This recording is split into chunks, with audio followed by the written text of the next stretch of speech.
The Mamar we're going to learn this morning is from Shabbos Parshas Vayera, and that year was the 15th day of Mar Cheshvan. The year was Tavshim Ches, which would correspond to 1987.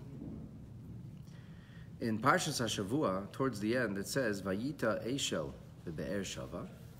Avraham Avinu planted an orchard in Be'er Sheva, Vayikra Shom b'Shem Havaya Kel Elam. And he proclaimed there in the name of God, the God of this world, God of the world. The Shabbos Parshas Vayera Tafresh Tirchatz. So it's a Mamar from the Frierdiker Rebbe, which is 50 years prior to this, which would be 1937.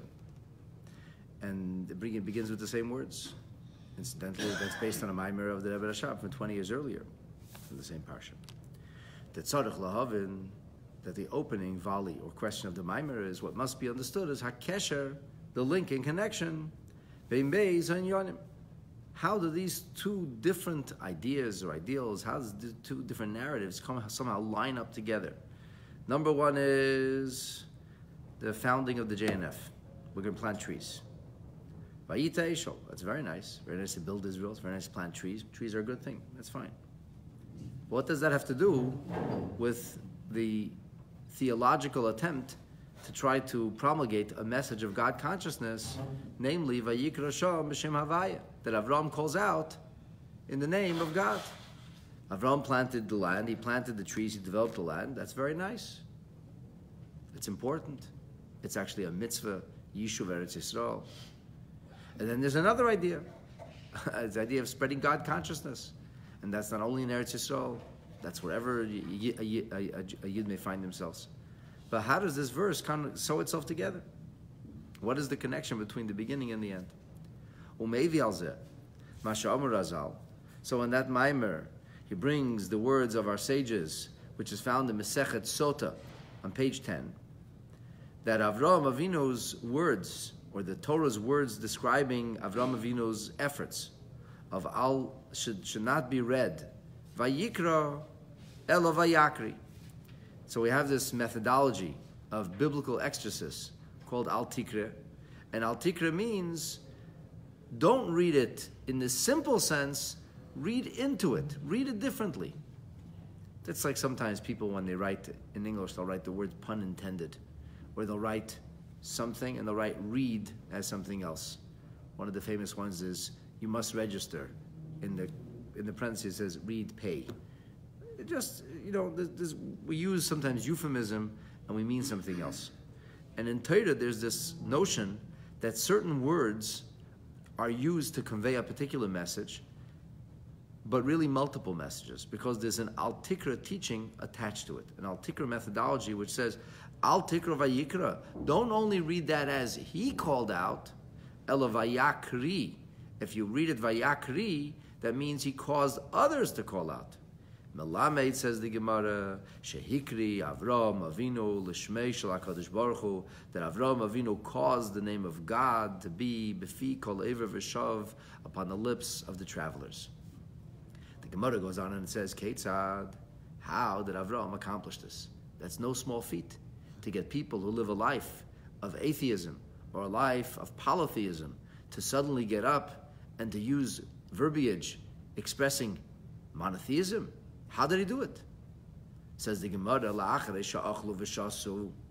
after they had eaten and drunk their fill, and now satiated, amdu, they rose to go on their way. But first, levarachai, you got to say thank you. Amar lahem, he said to them, why are you thanking me? Did you eat my food? V'haloi, and by the way, the word v'haloi is not in the Gemara, but it is in the Mamar of the Frierdiker Rebbe, and it's transcribed here. V'haloi, after all, Mishel elokei elo machaltem. You ate from the Lord God's bounty, not from mine food. Hoidu, v'shabachu, ubarachu. Therefore, you should acknowledge, you should praise, you should bless. L'misha amar v'haya ha'elam, to the one who spoke and brought the world into existence. Now, the Gemara, of course, tells us not everybody was so quick to buy this messaging. Not everybody was so prepared to abandon their faith systems and adopt Avram's. And Avram had a very interesting methodology in which he would apply duress, as we learned in our class yesterday, but Avram's duress by charging people through the roof for the food that they had eaten and that with the wine that they drank. Later, Avram Avinu would use this to, so to speak, peel away the external layers and reveal the innate connection that each and every single human being has with God. Okay, but at any rate, that's the connection. So, but what is the connection? Okay, Avram Avinu had this fantastic way of getting through to people, getting travelers to suddenly start speaking about God. Okay, so what's the connection? Well, the connection is this. Eshel, that through the Eshel, which was the inn, this was the infrastructure, if you will, that allowed Avram to serve food, to provide hospitality. Ubefrat, Lafi Rasha Tevis, and especially according to the acronym, which is brought in the Mamar, which is quoted from the Medrash Tillim on Psalm 110. So over there, the Medrash Tillim says that Eshel stands for Achila, Shasiya, and Levia, eating, drinking, and then an escort, which, as we explained in Tuesday night's class, is all about demonstrating his real, sincere concern for people. It was through all this, fed them, gave them to drink, demonstrated that he really cared about them. This caused him to successfully bring forth the name of God, the fikol ever v'shav, on the mouths of all the travelers. This is the meaning of he called out to God in that place, and that's the connection between the beginning and the end of the pasuk. Vayita Eshel, he created an infrastructure through which he would be able to provide hospitality, and through that infrastructure, through the hospitality, Avraham Avinu subsequently was able to dispense of kindness, give hospitality, and cause the name of God to be called out. So the pasuk actually is a hand in a glove. It makes perfect sense. The first part of the pasuk explains the methodology through which Avraham Avinu was able to affect and bring about the second part of the pasuk. Beautiful. Well, no, not so beautiful. Here's the problem. Adayin tzarich lahavin. There still remains much to be understood about this pasuk, as is mentioned in that Mamar, because the verbiage that the Torah employs still seems far from precise. Harei, pirsum halakus al yedei achnasas archim shalei. When Avraham Avinu promulgated and publicized and essentially was able to pass on this message, promote this message, and get other people to be interested in his ideas that we're going to worship God, and he did it through achnasas archim, it was it was because he explained to them, he said, no, let me explain my philosophy to you. This belongs to you. He said, it doesn't really belong to me. I believe that there is a creator who is a magnificent, incredible creator beyond anything we could fathom. And he would give them a little bit of his theology. And he would say, this creator didn't just create the world and then go on vacation, and maybe he'll be back in 6,000 years. This creator's involved now. He knows me and he knows you, and he wants to interact with us. And he's providing it every single moment. And just in a flash, whatever it is, maybe it won't be anymore. So he explained to them how Melekei Elam Achalta. He explained the inyan of maybe he was teaching them Shaykh Emunah. Maybe he was teaching them how the world is constantly being brought into existence. The Hainu, Klolos Inyan Habriya. He was explaining the concept of creation. Maybe he pointed out the fertility of the assumption that the world accidentally exploded itself or evolved itself into existence. That nobody would accept the notion that something of great craftsmanship would happen by itself. And the universe is far more exquisite and far more detailed and far more sophisticated than the greatest craftsmanship on the face of Earth. And yet, that you wouldn't believe happened by accident, and the universe you think they believe happened by accident. That's the kind of things Avraham would say. So he would say that Bria, that creation, is b'chei kabeira. That's in the embrace of the Creator alone. Only a Creator could create the universe. There's a silly story, they say, there was so much scientists had a fight with God. And they said, God, whatever you do, we could do too. And God says, Azoi, create a human. So they started to gather dirt. God's giving me back my dirt. In other words, the assumption that people make is that we can build, we can create, we can make amazing things. Sure. After there's matter, after something exists, after we have raw substance to work with, then we can develop it, then we can make it better, we can make it more sophisticated, but you have to have something to work with. Avraham said, if there is no creator, there is nothing. You need to be a creator. First of all, somebody to bring the universe, bring matter into existence. Once there's a subatomic reality, once there's nuclear physics, then we can play with it. Then we can develop it. So we're talking about how all of creation is b'chei kabeda. K'meshikasav bereishis bara Elokim. From which element of divinity was creation affected? The answer is Elokim. Elokim. So in that case, since you're talking about creation, and you're talking about God who brought about creation,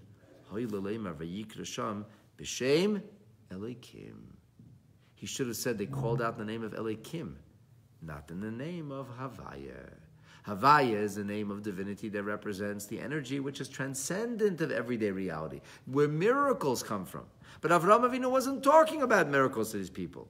He was explaining to them with rhyme, reason, and rationale how the world had to be brought into existence by God. But that's Elokim, Bereishis bara Elokim, not Bereishis bara Havaya. So if Avraham Avinu was using rhyme and reason, if he was using rationale, if he wasn't trying to sell them on miracles, but trying to sell them on the logic of the Creator, then it should have said Vayikra Sham. He got them to call out not B'Shem Havaya, but B'Shem Elokim. This is a very heavy question. Because if we believe, and we do believe, that every word in the Torah is precisely selected, and it doesn't just say Bereishis bara Havaya, Bereishis bara Elokim, everything's exact. So when it describes creation, it uses the Shem Elokim. If that's the case, then why, when the Torah uses this narrative to describe Avraham Avinu's activities, does it say Shem Havaya? It should have said Shem Elokim. You had a question? I answered it already. No, it's okay. Why did you say this was problematic before you started the process? It is problematic. Because the fact, I said there's still a problem here. We explained how the beginning of the pasuk and the end of the pasuk are able to jibe successfully. It was through Avraham Avinu's Eshel that he brought about this promulgation of divine awareness or God consciousness. Okay, but our question now is that the verbiage employed by the Torah is Vayikra Shama B'Shem Havaya. We said it shouldn't be Havaya, Kivavke. The name, the right word, the right terminology here should be B'Shem Elokim. The gods they had, isn't that how they thought of them, as Elokim? I don't know how they thought of gods. Natural gods like the sun. Here's the point. The point is that if there are many gods, as they thought, then none is the creator. Which one is the creator? None is the creator. So they weren't speaking. Avraham Avinu's whole idea was, what do you mean, many gods? It's ridiculous. Who created everything? Where did it all come from? And who created those gods? So you have to be talking about a creator. A creator is Bereishis bara Elokim. So this is the question. Now the Rebbe says, really and truly, it's not only a question. It shows up at the end, at the capstone of this narrative, where Vayita Sham Eshel, and then Vayikra Sham B'Shem Havaya, that Avraham Avinu planted his Eshel, built his inn, created his hospitality infrastructure, and afterwards called in the name of God. But if you look at the verses before, it says, before the words Vayita Eshel, it says Vayita Eshel. Where did he do it? Before we talk about God, it says Bibe'er Shava, in a city called the Well of Seven, or the Well of the Oath. But the Mispar Sheva, the number 7, Meira al Sheva Midas. 7 brings to mind, for a Torah Jew, the 7 Midas of HaKadosh Baruch Hu, the 7 attributes. Kimavur Sham Ba'adrushim, like it's explained in the Maimarim on next week's Parsha. Vayiyu Chaye Sara, it was the years of the life of Sara, Me'ah Shana, 100 years, Ve'esrim Shana, and 20 years, Ve'sheva Shana. A funny way to say 127, but there's much reason for that. And we say that the Sheva Shanim, that the 7 years, alludes to Zayin Yemei HaBinyan, that refers to the 7 days of creation, the 7 days of building reality. And the 7 days of building reality in which Nivra, the world was created, our world was created. If so, it gets even stranger. If Vayita Eshel, Bive'er Shava, proverbially alludes to the idea of creation itself. It's not just giving you the GPS coordinates. Oh, by the way, here's where Avram did this. If you want to see Avram, go to his restaurant and you'll pumpkin such and such, and your GPS will take you, your Waze will take you exactly to Avram. That's not the reason we have geography mentioned here. The point is not to give you an address in case you want to go back and visit the location. There is also a message, because all of Torah is rife with messages, and there are many layers of ideas being conveyed to us. So Vayita Eshel Be'er Sheva is an Eshel that's connected to creation. Be'er Sheva, the number 7, immediately jogs our mind. Oh, 7. 7 is the 7 midas, or 7 is the 7 midas as they filter through the days of creation. We're talking about Shem Elikim. We're talking about creation. We're alluding to creation. So this makes it even more surprising. This broadens and intensifies the question even more. Madua Messiah B'Shem Havaya. Why does it say Vayita Eshel Be'er Vayikra B'Shem Havaya? It should have said he planted or built an Eshel. He did it in Be'er Sheva, and Vayikra Sham, he cried or called out there B'Shem Elokim. This is the question. The thing is like this. Can move on as is understood in the Hemshech HaMaimer, but in the Maimer over there from Tafresh Adeches, it doesn't show up in a 6-line paragraph. You have to go to 3 pages, and it's not so clear from the Maimer what the Rebbe is saying. It takes the Rebbe to learn the Maimer to say, okay, let me tell you what it says in 3 pages, in 3 lines.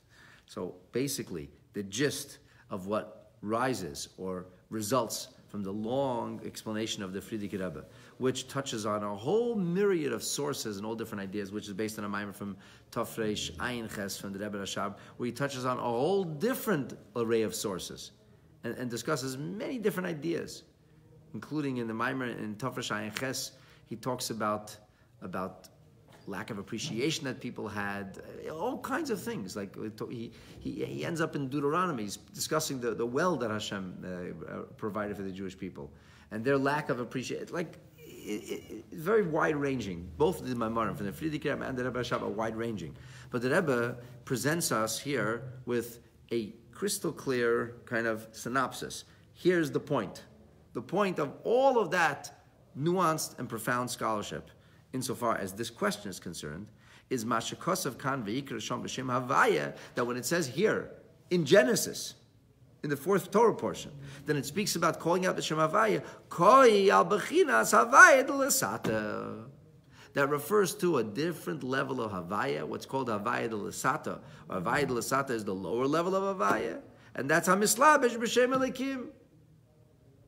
All right, this needs to be explained a little bit.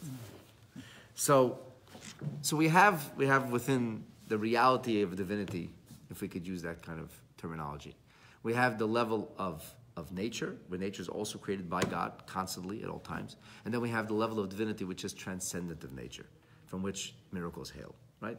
Shem Havaya, Shem Elikim. Elikim is the gematria of the word Hateva, which is also doesn't just mean the nature, but it means that which is submerged, Tovua, because God is camouflaged within the framework of nature. People say, oh, Mother Nature did that. Oh, the leaves are turning colors now. Yeah, Mother Nature's with Mother Nature. It's all euphemism. It's all there's just silly terminology. What does it really mean? We believe God is making all this happen. And just because it happened yesterday and 2 days ago and 1,000 years ago and 5,000 years ago, doesn't mean it isn't really a miracle in the handiwork of God, because at every single moment Hashem is recreating the world.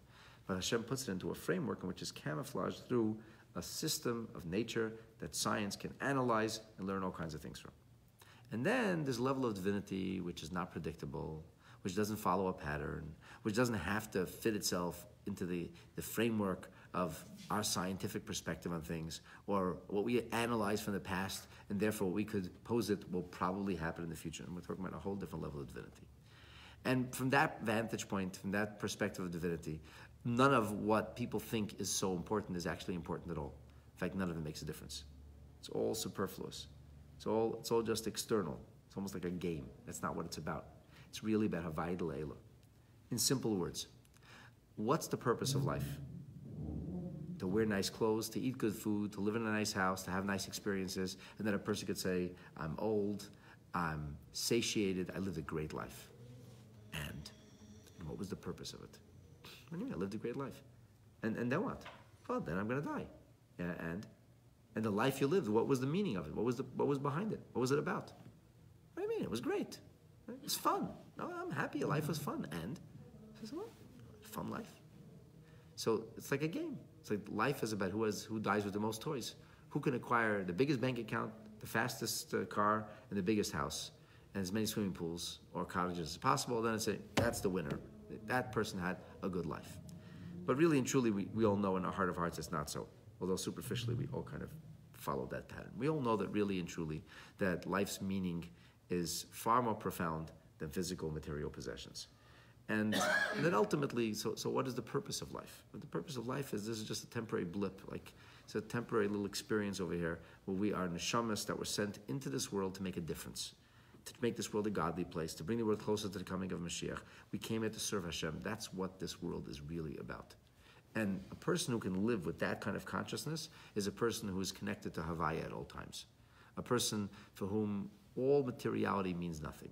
All materiality, it's foolishness. It's neither here nor there. The question is only, how does it contribute to my ultimate wealth and shang, my ultimate point of promulgating godliness?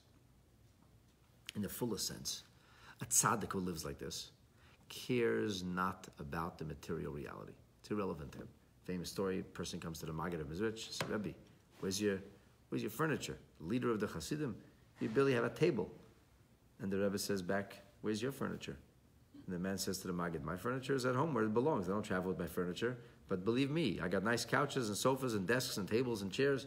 I have china closets. The Rebbe said, yeah, I also have those at home, but I'm traveling too. This world's a travel. So the tzaddik, the real tzaddik is le'yachosh. Doesn't make a difference to him. Doesn't make a difference. Yes health, no health. Yes parnasa, no parnasa. He's serving Hashem.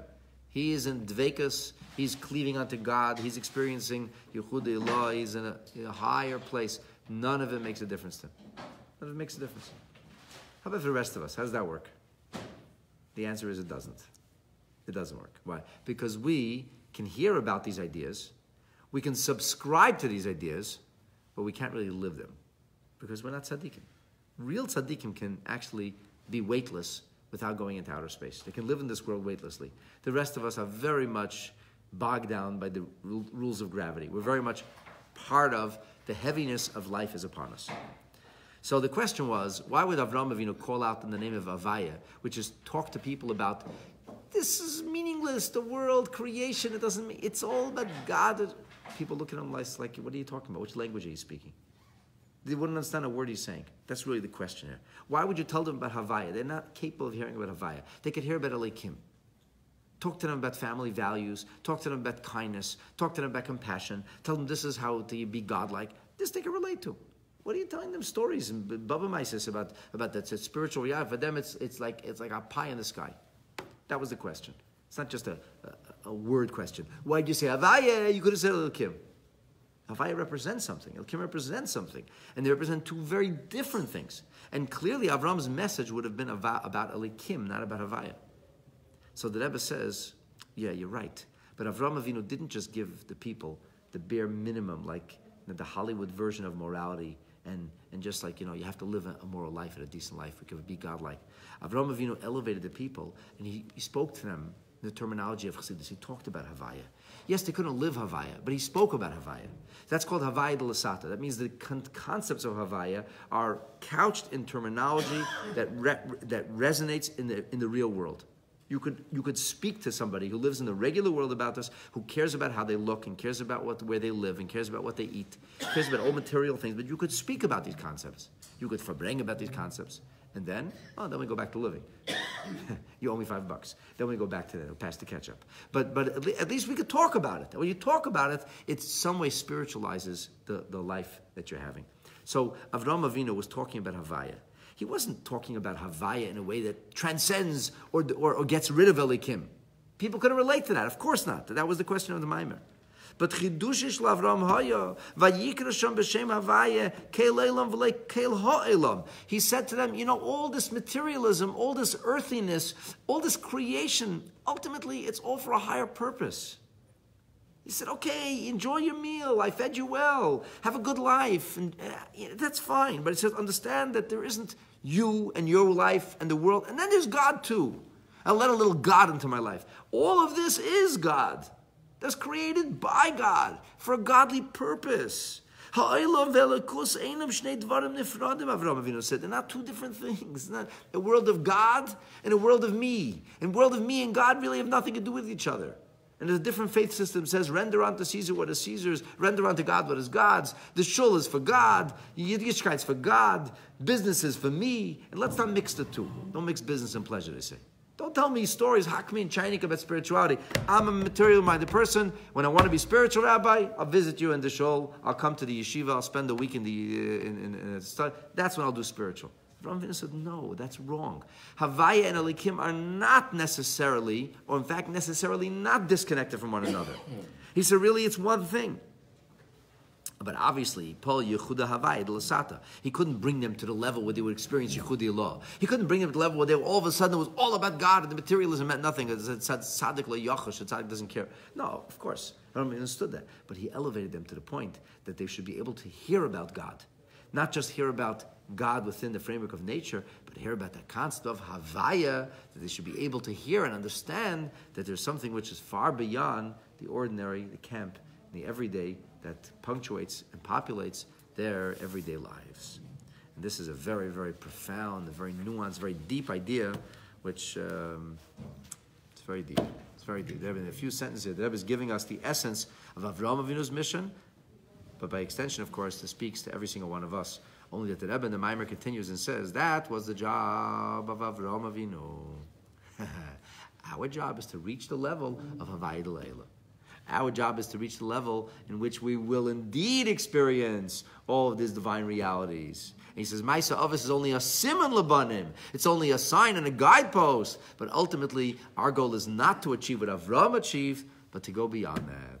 And that's how the Rebbe says, from Avraham Avinu's beginnings, we ultimately are heading towards the grand climax, which is the coming of Mashiach. When Mashiach will come, then Havaya D'Leila will be revealed in this world. And the tzaddik liyachosh reality will not only be for the tzaddik, but the tzaddik living a transcendent reality will become the material that our lives are woven from. But that, of course, is what we're working towards. And that's the point of the Mamar. The point of the Mamar is contrasting what Avram's goal was, the loftiest thing he could have achieved in his time under his circumstances, and that we, after Matan Torah, have to raise our sights higher to be Mamshech Havaya D'Leila. May it be speedily and in our days. Shabbat Shalom. Good Shabbos. Thank you for joining us for another week of Torah study.